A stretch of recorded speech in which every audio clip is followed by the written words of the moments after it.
Let me assert my firm belief that the only thing we have to fear is fear itself. Be here, Democratic strategist and host of that Trippi show. And with me is the other Joe, celebrated journalist Joe Klein. Joe's been covering political campaigns longer than I've been running them. Sometimes we agree, other times not so much, but I have a feeling we're going to agree a lot today. But today I'm excited to find out just how much we do agree about the Greenland story. Joe? Joe Trippi.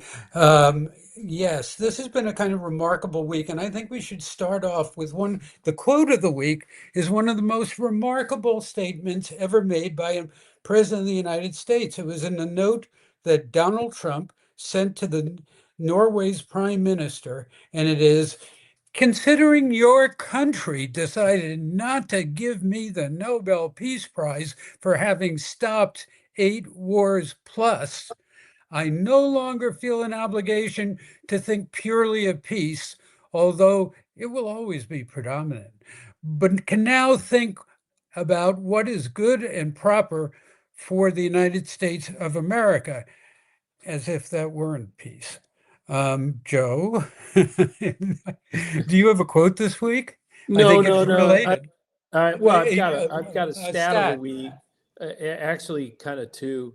The number's 50. That's the total number of European troops from France, Germany, Sweden, Denmark, and Norway, and a few other European countries in Operation Arctic Endurance in response to Trump's threat to invade.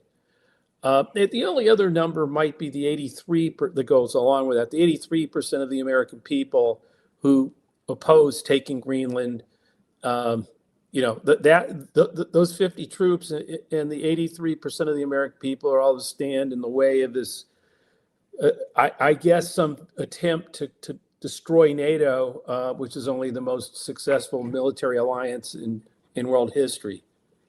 Can I add an anecdote before we get into just how demented our president is?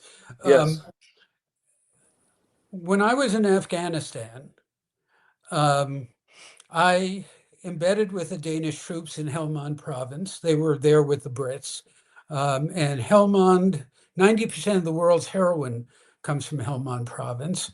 But I also, my headquarters was in Kandahar, and at the Kandahar Air Base, which was run by the Canadians. And I was there one afternoon when we had a memorial service for 3 Canadian troopers who had just been killed. And the fact that Donald Trump would go on this morning about how little NATO had done for us, how it's so obscene. It's beyond words. I mean, Article 5 of NATO, which is that if one of us were attacked, the rest of us will respond, has only been invoked once, and that was by us in Afghanistan. And I remember seeing them all there. I remember the troops from the Netherlands were sharing a province with the troops from Australia, and they were very effective, but also really kind of hilarious because they were among the most outgoing troops, the ones from Australia, and among the most buttoned-up troops, the ones from the Netherlands. And there was a lot of cross-cultural collisions there, but they were there and they supported us in ways we may not have deserved the support. Well, now they're in Greenland. Yes. To defend the craziness. 83% of the American people don't want Greenland, don't want to take it over. We can keep going on this. I mean, Denmark, Greenland would happily take all the troops we wanted, and whatever we wanted to do with Gold Dome, all that stuff. it was already there. That's what NATO, it would have happened.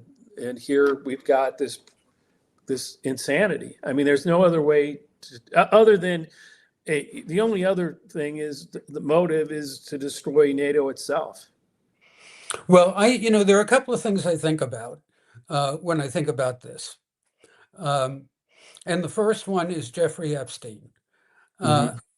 I think that I'm going to say the words Jeffrey Epstein at least 3 or 4 or 5 times today to remind our listeners and viewers just exactly what is going on, because the Department of Justice, which was ordered to produce all the Epstein files a month ago, is dragging its feet, still haven't. And you got to think that there's an awful lot of Trumpitudinous information in there. Excuse me. Absolutely, yeah. But I think I think that that's one reason why we're hearing a lot about NATO and about Greenland. A second one is this. This was a classic Trump move, and it fits exactly into the Epstein scenario that I just gave you. For the last 3 or 4 days, a whole bunch of people I really respect, who are columnists, who are opinion slingers like me, have written columns about how we can't go to war over Greenland. That would be crazy. Well, this morning he said he wasn't intending to go to war. He wants to negotiate it out. This has been a game, and it's a game that we have been suckers for since this guy came down the escalator. He threatens big stuff, and then he backs down. And go ahead. Joe, this isn't, this was so cooked from the beginning. It was like I started the show. We had 17 bases in Greenland. We were the ones that narrowed it down took it down to 1 because of the costs and everything, and we didn't need to be there. Now, you set up the following. You want to put those bases back, and you want to do Gold Dome and all the stuff, and extract all the minerals and all the good stuff that he says he wants to do. And they would have said, of course, sure. Well, I think no. So what he does is he threatens this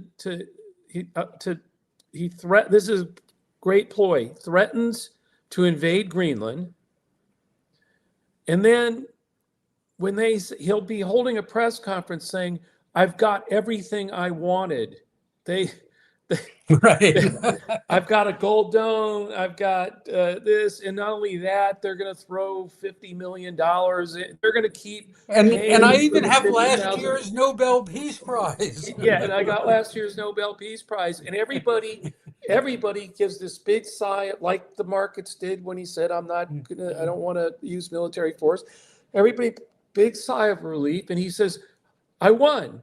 And you're right, people fall for it. We've been falling for it ever since he came down the escalator. The difference this time is the impact it's had. I think the Allies have finally gotten it that they can't depend on us anymore on anything. And even if he massages this and calls it victory, it's a huge loss for the country and the world.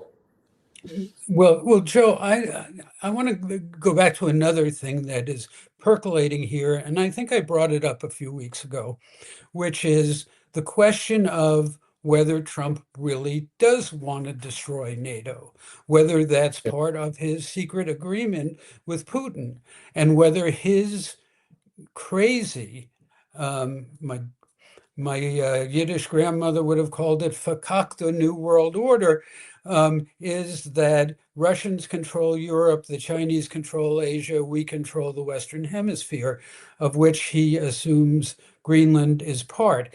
I still don't know how seriously to take that. But I think that there are people around him, the kind of people who put together the 2025 project, who really do believe in that. There are people who really believe that Russia should control Russia's a natural ally of ours. And there's an argument that can be made that Russia is a natural ally of ours, but not as long as it's being run as a dictatorship by Vladimir Putin. Yeah, no,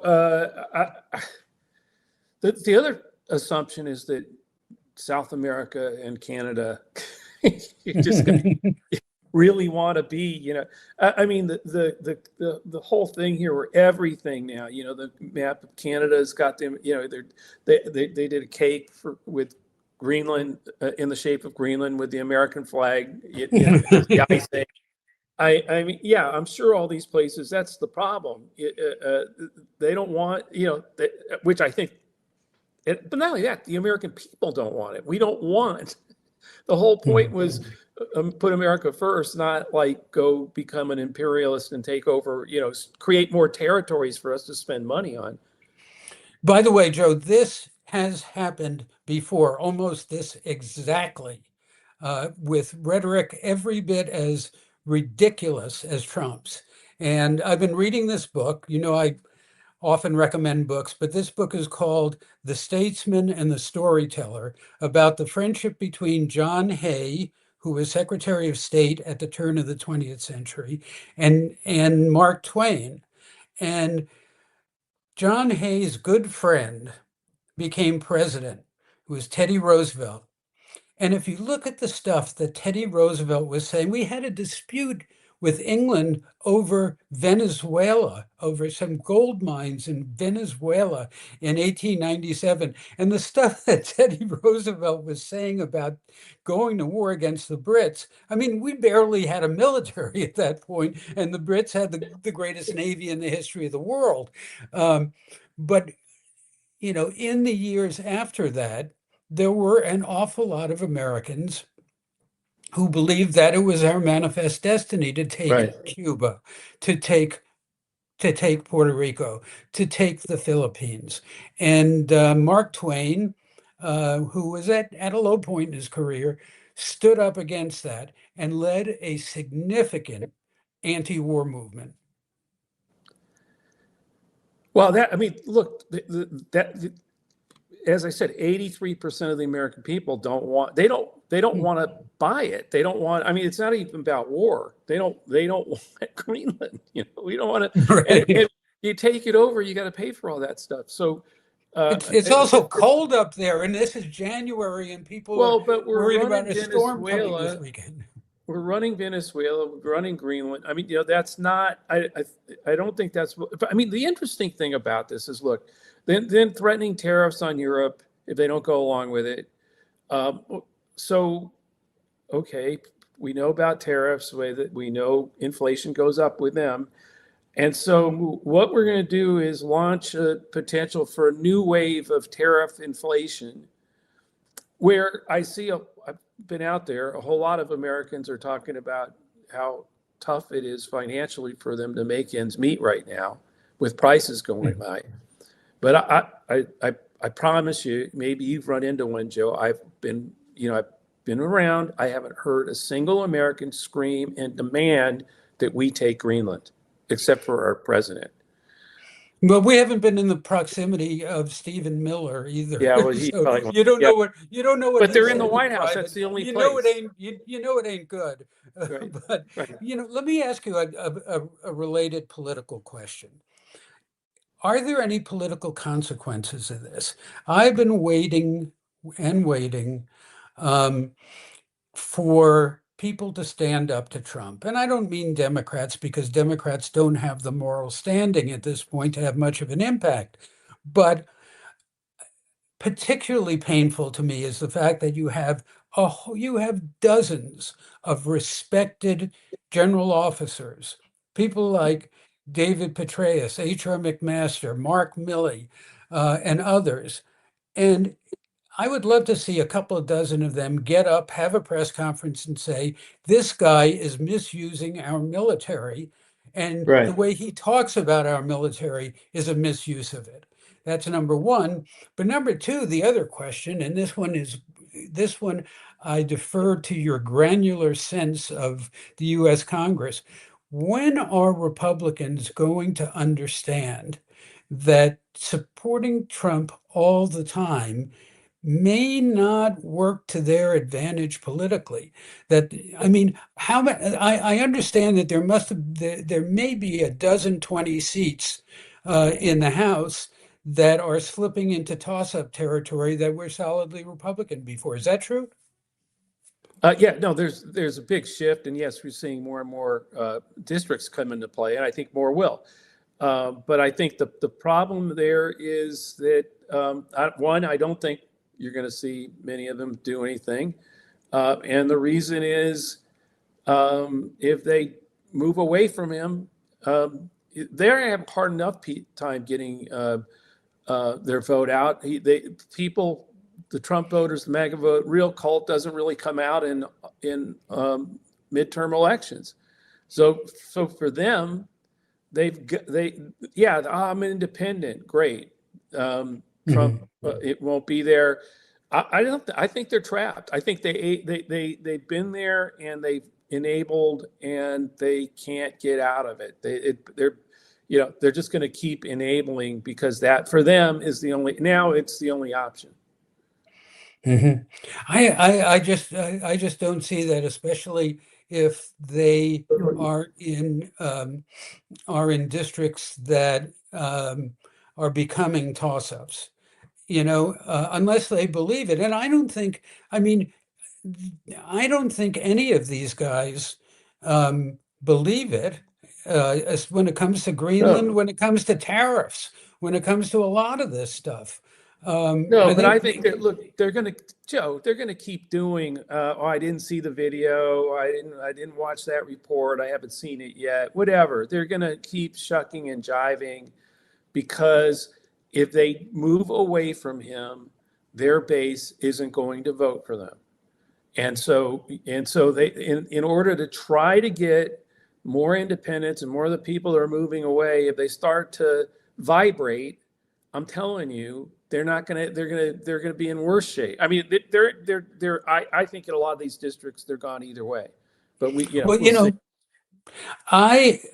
was a poll out today that had Trump's favorability at 35%, and there have been others with him in the high 30s. Do you think it can go any lower than that? I mean, I think that there's, a 35% MAGA cult in this country that's going to support him no matter what. Do you think, what could take this lower? And is he in danger? And what if impact do polls like that have on the Republicans that we're talking about? Well, first of all, what's going on is there's only one way you could be at 35. In a world where 95% of the Republicans are still with him, in a world where 95% of Democrats have been pretty much gone since he came down the escalator, there's only one way you can get into the 30s, and that's if independents are like at 22, 23. This is how low his favorable is with people who aren't blue or red. And by the way, that number's going up increasingly every year, and it's no longer they're really Republicans or they're really Democrats, just like to say they're independent. No, they are showing real signs of independence, and it's all moving away from him.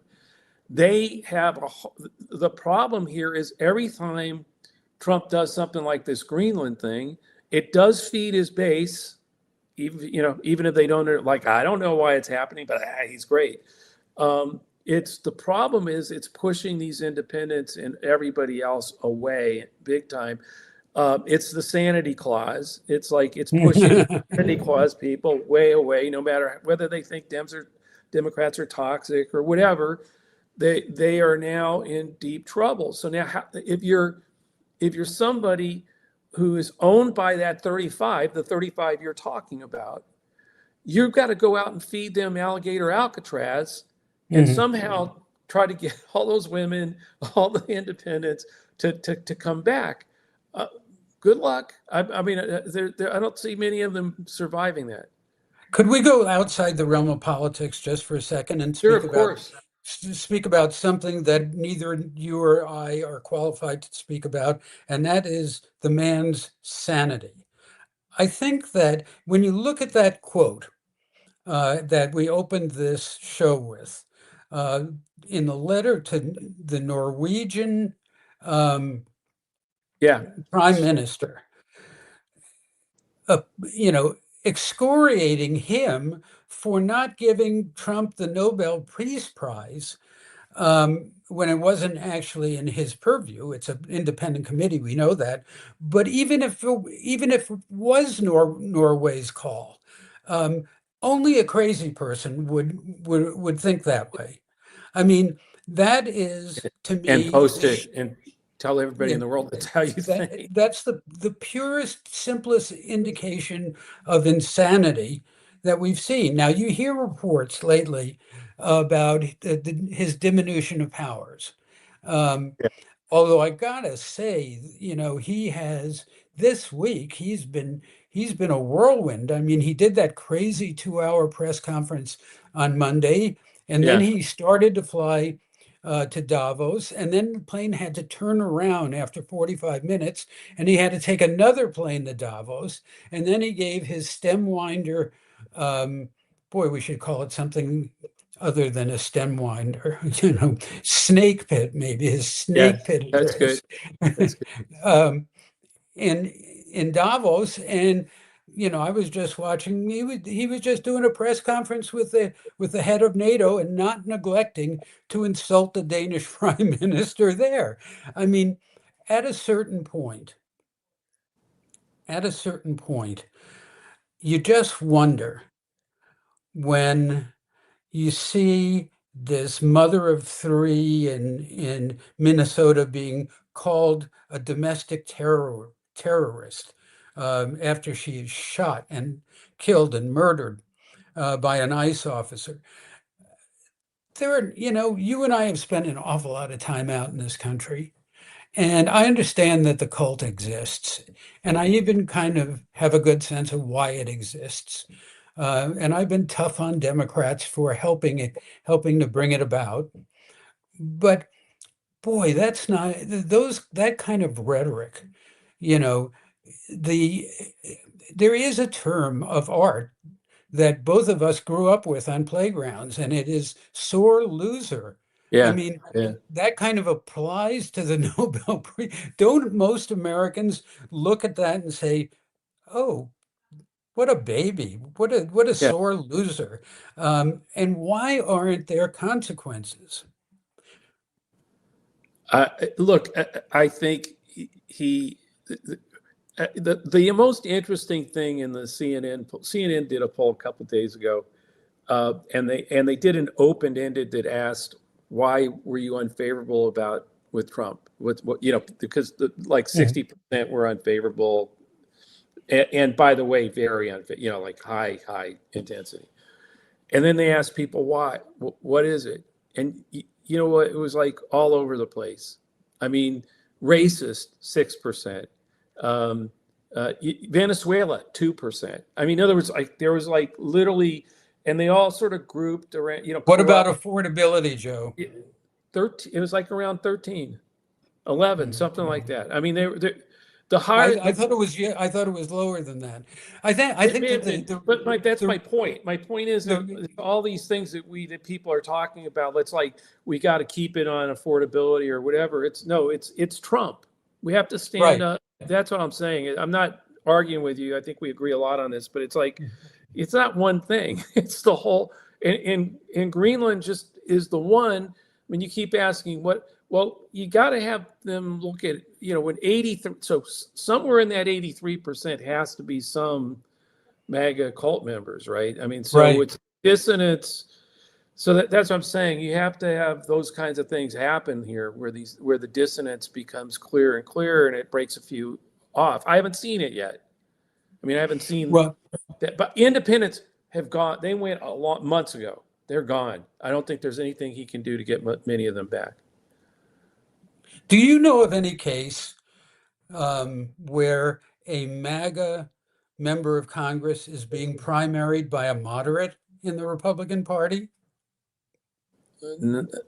I don't know. I'm not saying there isn't. I just don't know. I can't think of one offhand. Because actually, that did happen in Tennessee, where the moderate Republican won the seat, the special election recently. Yeah.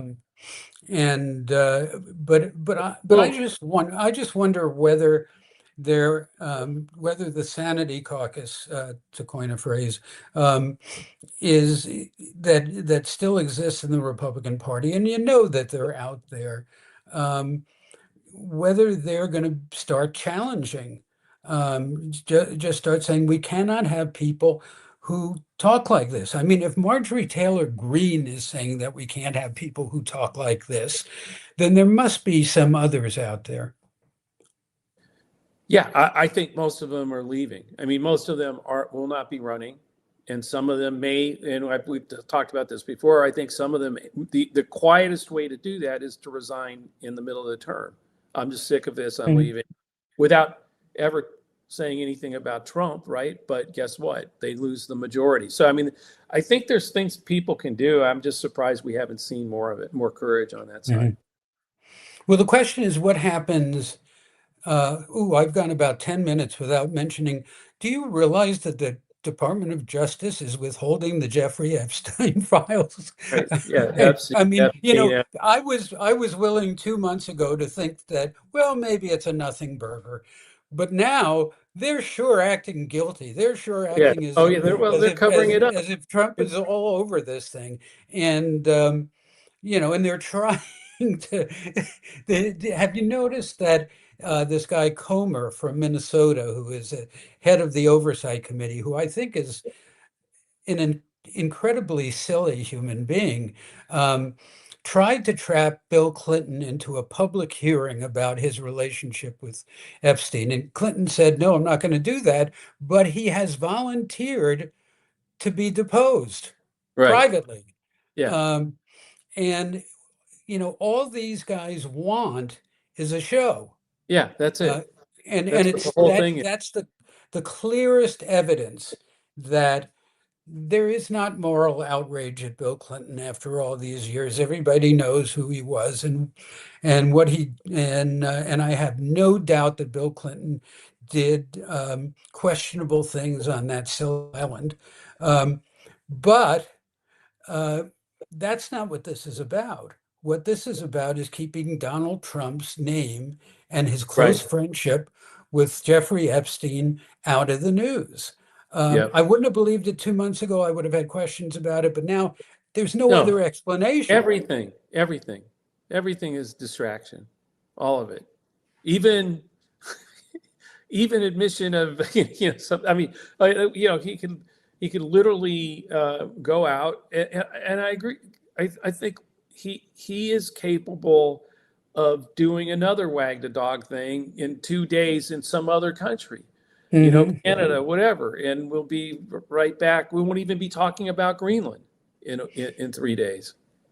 Yeah, he's still talking about how much Canada owes us, and I still and I will remind you once again of the memorial service that I attended for those 3 Canadian troopers in Afghanistan.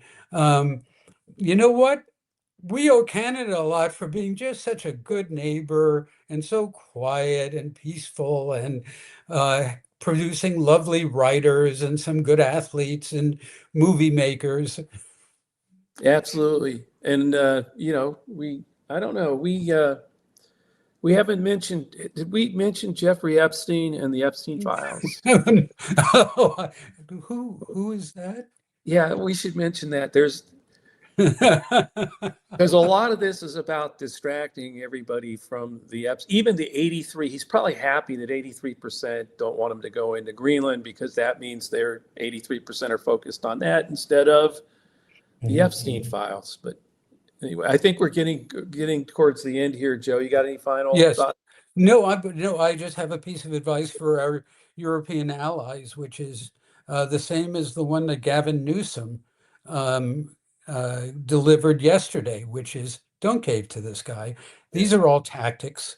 I mean, he has the right to build more military bases there. You could say that, But you could also say, we're not going to give you Greenland. It's not going to happen, dude. And so why don't you release those Epstein files, did you say? Yes, Why don't yes. you do that? And we'll come and revisit you Actually, guys that's a great next week. tactic. If every one of them, when he did the private one-on-ones with about getting support for Greenland, just said, like, I just wanted, what's going on with the Epstein files? Right. Or if they said it publicly afterwards. Yeah. What we talk, well, what did you and Mr. Trump talk about? Well, we talked a little bit about Greenland, but we mostly talked about the Epstein files. Okay, You are, everybody. this is a demonstration of how much laughing Joe and I did, having knocked back a couple of vodkas in the day. And we'll be able to do again soon because we're going to be in the same zip code pretty soon. Yeah. But folks, a little laughter is called for because this guy is a jerk. Yep. We'll see you next week, folks. Thanks all. Thanks, Joe. Thank you, Joe. Let me assert my firm belief that the only thing we have to fear is fear itself.